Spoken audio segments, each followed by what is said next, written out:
People will find a way. I do believe. There's this song from my youth, which means many of you don't know it, and some of you do. It went something like this. I don't know why I'm the one who goes to sing.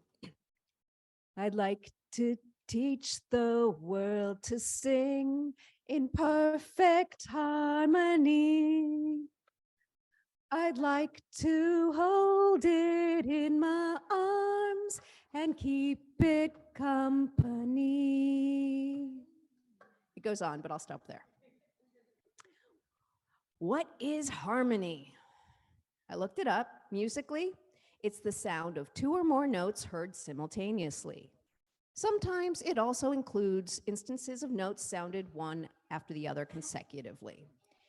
It keeps going, but I'm not going to get into music harmony because even after taking 12 years of piano as a kid, I still can't read music.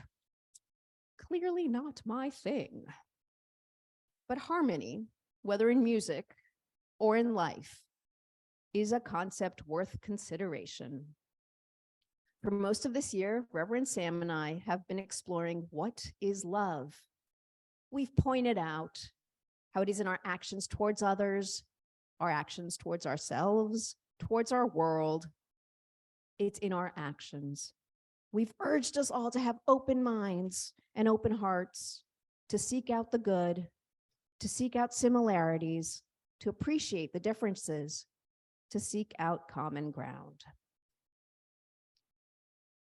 What happens when, for all that we try, we can't find that common ground? Are we then off the hook to love others? No, we are not. And yes, that is hard. And I've been giving this a lot of thought, trying to find a way not to resent being asked by religion and ethics and morality, those things, to always take the high road. There are times when I want to wade into a fight with my arms flailing and cause as much damage as I can. But I don't. It isn't constructive. It isn't effective. It isn't me. So what to do? I'm going to ask you all to please stand up, if you can. Lift up one foot. You can hold on to someone if you need to. Repeat after me. Do unto others as you would have them do unto you. Now you may put your foot down and be seated. Why did we just do this? It was a reenactment of the famous story of the sage Hillel, who was asked, can you summarize? Can you tell us the whole of the Torah while standing on one foot? And that's what he said. Do unto others as you would have them do unto you. And then he added a phrase. Now go study. The answer to how to live with people we don't like is in our holy books. The answer is harmony. The understanding of what that means in practice is in studying and learning. The what we read in our first reading today. God created a world of harmony. The why we read in our second reading. When there is no harmony, there is no peace. Not only no peace, but there's a weakness. A people can be persecuted when they are not in harmony. And our third reading tells us how to have more than one note play at a time or in sequence and have it be part of the song of life. We must be humble. We must not hold our knowledge above that of others. We must not seek vengeance or even comeuppance. We must give thought to what is honorable and right in the sight of all, and live in peace. That might be the hardest advice given to anyone ever. And you also might say, it isn't harmony if the notes don't work together. To which I respond, has anyone heard a piece by Philip Glass? Harmony means letting that sour note play out. You follow it with your own note. And maybe it will still sit out there on its own, never working its way into the greater song. But maybe that one note will also make you change yours to a slightly different note and bring it in.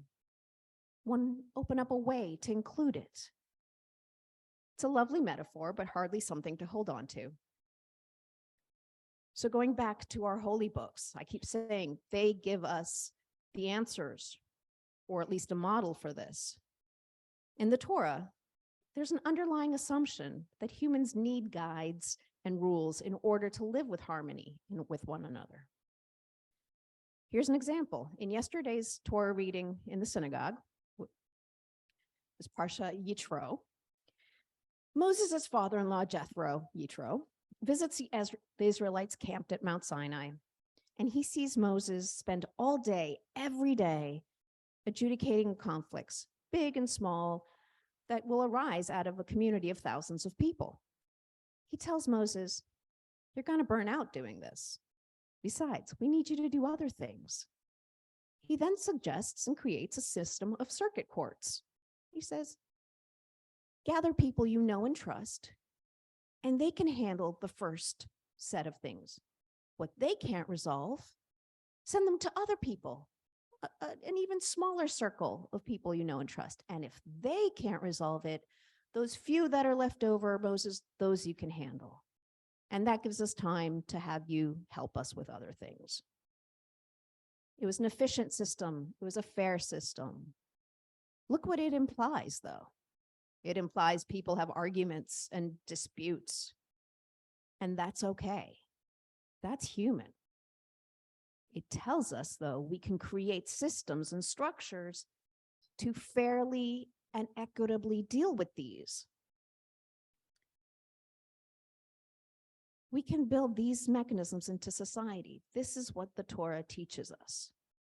Discord is almost inevitable, but having the means to address it minimizes the impact. A disagreement is a thing, but it does not need to be a major thing. The Torah is literally full of laws on how to build a well-functioning society. Now, the one envisioned by the Torah itself 3,000 years ago may not be a society we want to engage with today. There was a caste system, it was somewhat misogynistic, but the principle holds. It teaches that we, humanity, people, need guides and laws and structures to live together in harmony, creating a stable framework of how to live in human society that we modify and we maintain, that we do that together. It allows for growth, agreement, argument, and the sounds of many, many voices. It isn't perfect. We aren't perfect. The last line of the reading from the New Testament captures it. If possible, as far as it depends on you, live peaceably with all. That's the ask, to try, to do what you can, if you can. The song of our lives is a long one. The harmonies in it will shift and change over time. As we each sing our part, there will be discordant notes and phrases.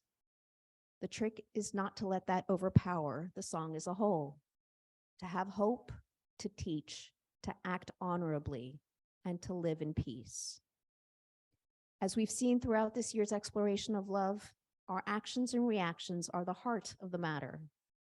Finding harmony in the mess that is modern life is a tall, tall order. It is an act of love. Thank you.